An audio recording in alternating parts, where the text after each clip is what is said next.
Hello and welcome back to Red Room.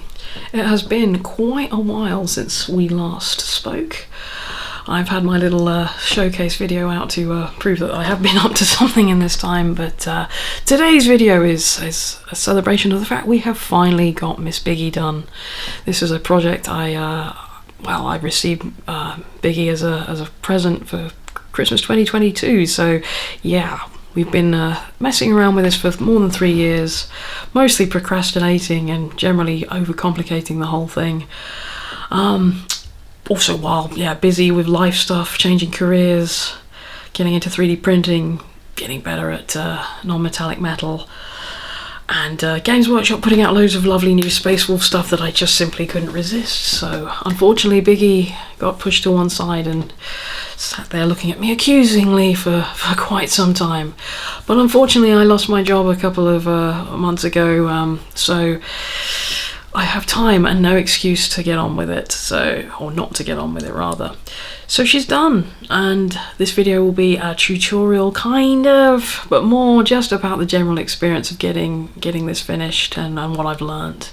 So I hope you enjoy, and with any luck my next project will not be taking anywhere near as long as this. So relax and let's rollo the tapo. This is what Biggy looked like to start with. All I've done here is remove the silver paint from her pauldrons using isopropyl alcohol or acetone. Cannot remember at this point. I then replaced the helmet. Just wasn't doing it for me, so I bought a nice 3D printed head from Etsy, because at this point I didn't have a 3D printer, and then got on to priming her. I'm using an Iwata Eclipse airbrush and Vallejo black primer here. I've since moved on to a Harder & Steenbeck Infinity CR Plus 2024 version with the 2 different size needles. I love my Iwata Eclipse, I do, but I just find that it's a little bit temperamental.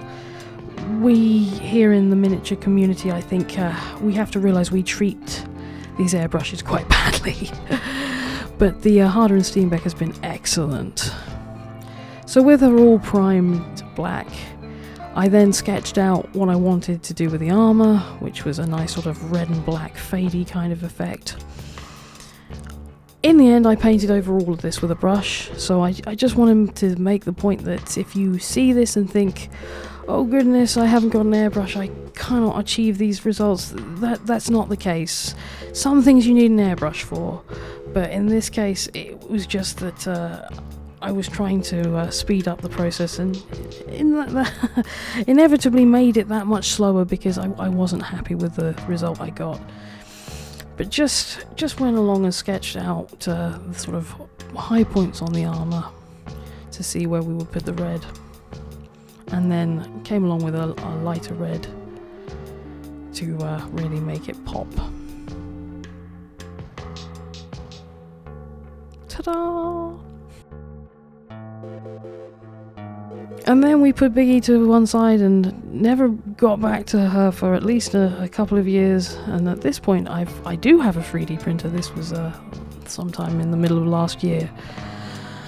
In order to print this base, I have a Mars 5 Ultra. I don't have the space, obviously, on the build plate, so I had to quarter this in the slicing software, which is a bit of a headache because of, if you know 3D printing and getting everything to not warp and fit nicely. But we got there. We stuck it on one of these 6-inch wooden round bases that you can get from Amazon, and that worked really well. That kept everything together nicely.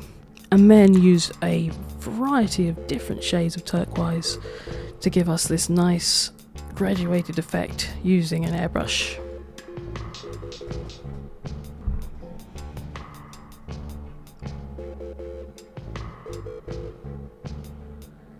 Unfortunately, I would say this would be a technique where, you probably would need an airbrush.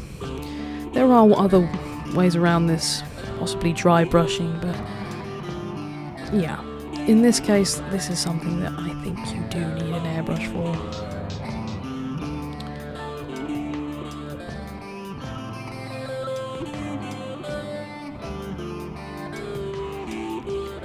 And then we gradually built up sort of streaks bands, kind of a little bit like marble, using different lighter shades of turquoise, being very, very careful with the trigger. As I say, when the Iwata Eclipse wants to play the game, marvellous, fantastic piece of equipment. But when you're chucking a lot of quite rough paints and thick paints and things like varnish through it, the little nozzle gets a bit grumpy, and we're a little bit rough with these, I think, in the miniature community.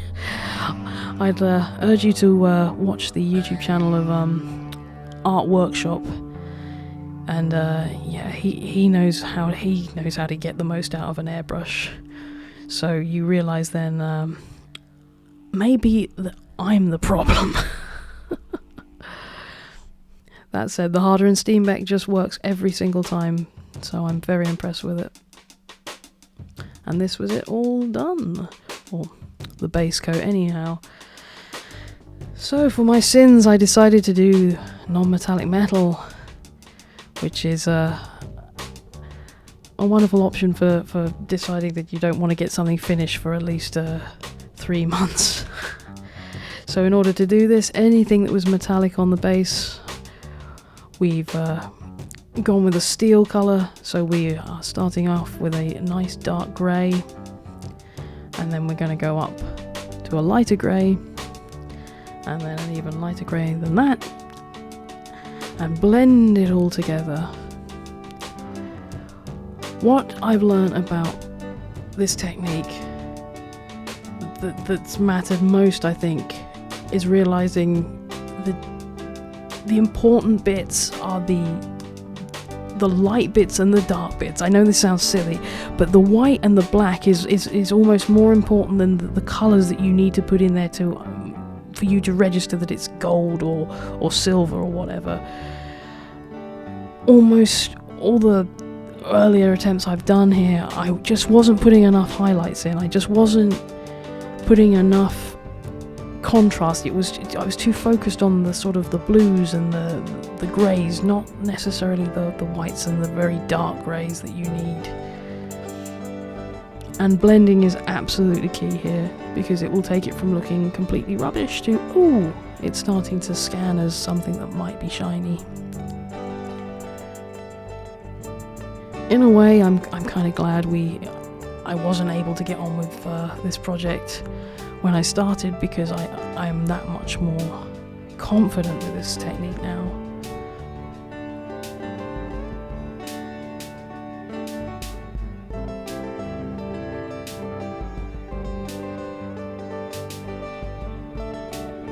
And here we come in with the all-important, the dark bits.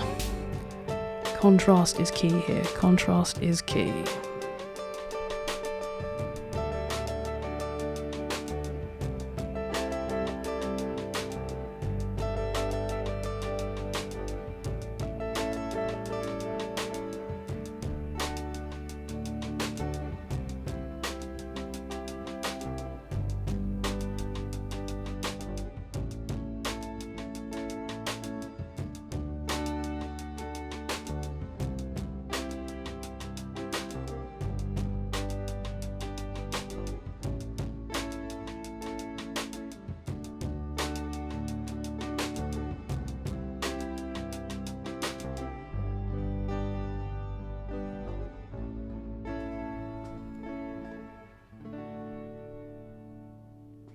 And that was all of the blending done. So now we need to get on and edge highlight. This is a crucial stage in the non-metallic metal process, because it's the only way we're going to get the definition that we need that will hopefully tie everything together and sell the idea of this being a hard, shiny, metallic object.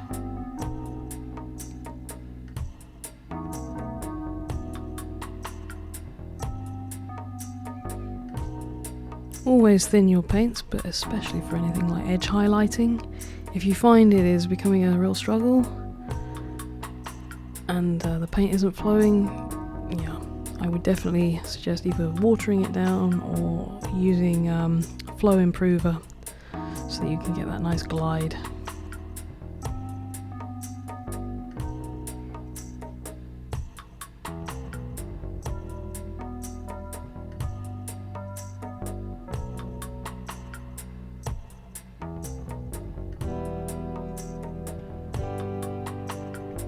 One thing I will say about scaling these bases up, I should have thought about the sort of thickness of everything once it was at this size. It's all a little bit chunkier than I would have liked, so next time I will consider that. But all in all, I thought that was a very, very cool base.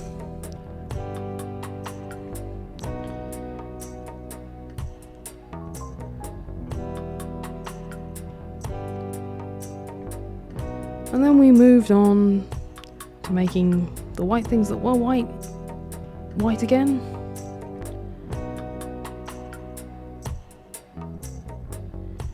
And began the process of marking out all of the gold and eventually the silver that we'll be doing.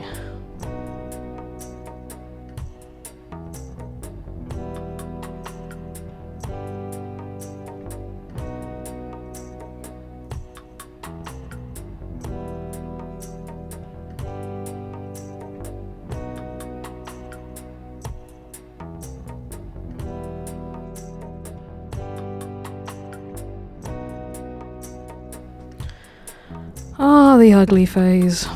This is a perilous part of the project where it is very easy to just quit and go, it looks terrible and I hate it.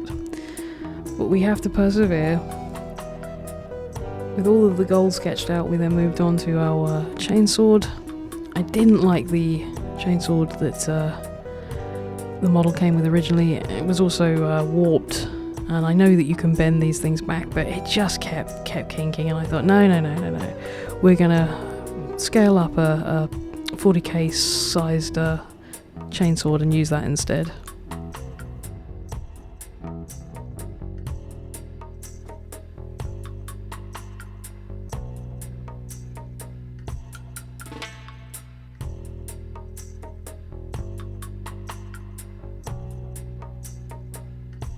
And now we blend.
I use watered down wildwood contrast paint to pick out the details in the tabard's gold bit. I'd also gone and used neat wildwood in the recesses of all of the gold to try and pick out details. This was before I'd even started properly grasping the nettle of getting on with this project, and I wish I hadn't done that. I spent a lot of time correcting that and basically obliterating it because it didn't fit with what I was doing, so that was a mistake. And here is somehow the only footage I've actually taken of doing any of the red armour with my with the brush, so forgive me. We were using AK Interactive wine red and black and various sort of shades in between to achieve this.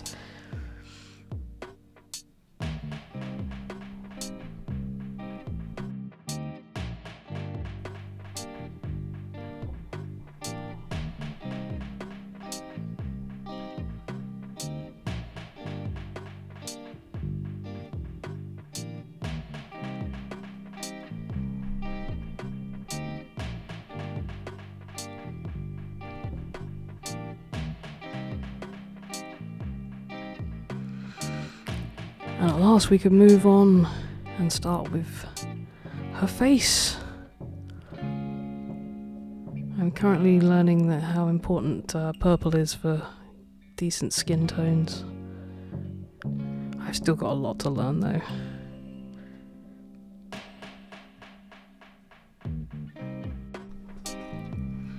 We used a base coat of graphite from AK Interactive for her hair.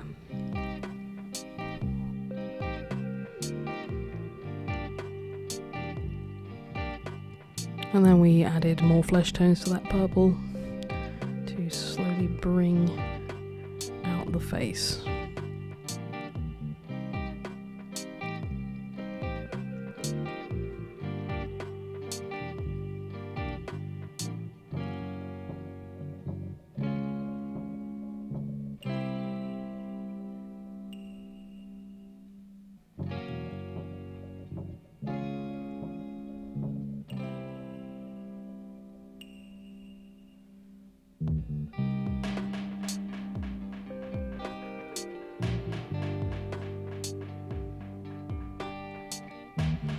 While we were painting the face, we were also beginning to work on the mask, to giving it the same kind of treatment as we've done with the other gunmetal and silver. We then painted the eyes. I'm going to be honest, you're not going to see the full process here because, yeah, I can either see what I'm doing or film, and when it's this kind of precise, yeah.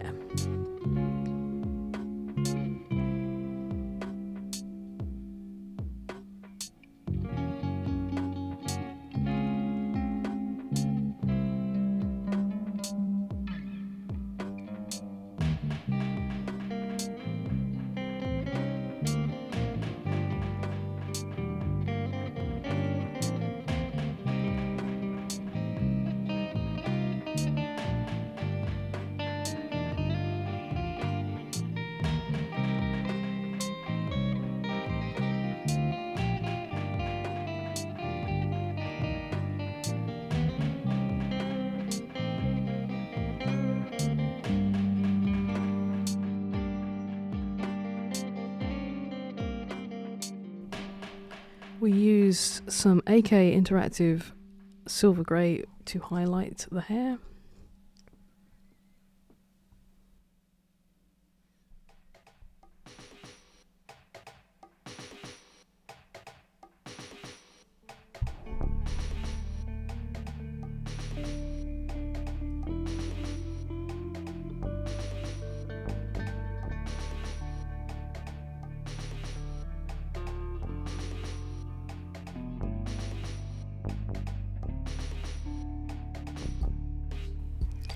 We used pure white to do the final highlights on the hair.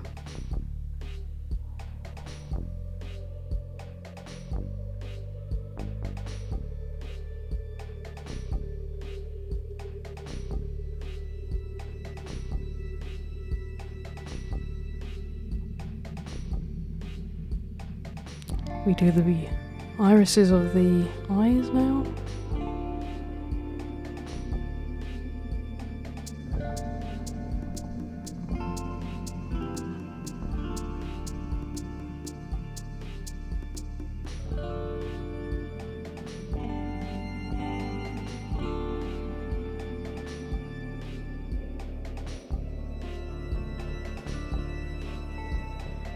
And we're finally starting to come together. So we're now gonna paint the grenades. I really agonised over what kind of colour to go with here, because part of me wants to do a lovely big saturated and colourful 90s style greeny grenade, but it wouldn't look right for this one, so we've gone with an olive drab, and then we highlighted it with a slightly lighter green grey.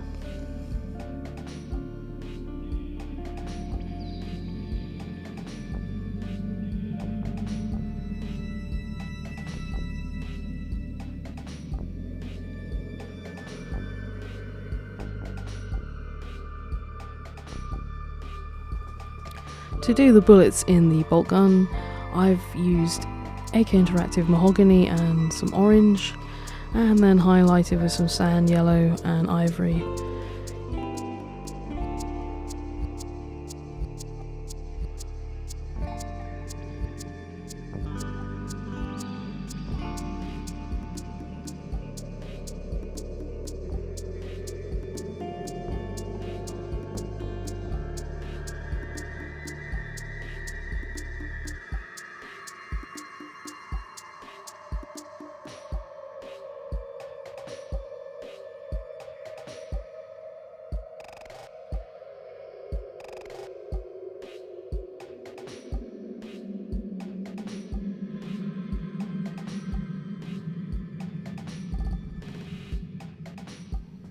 And with that we did the rest of the cloth and the trim, and the project was finally finished.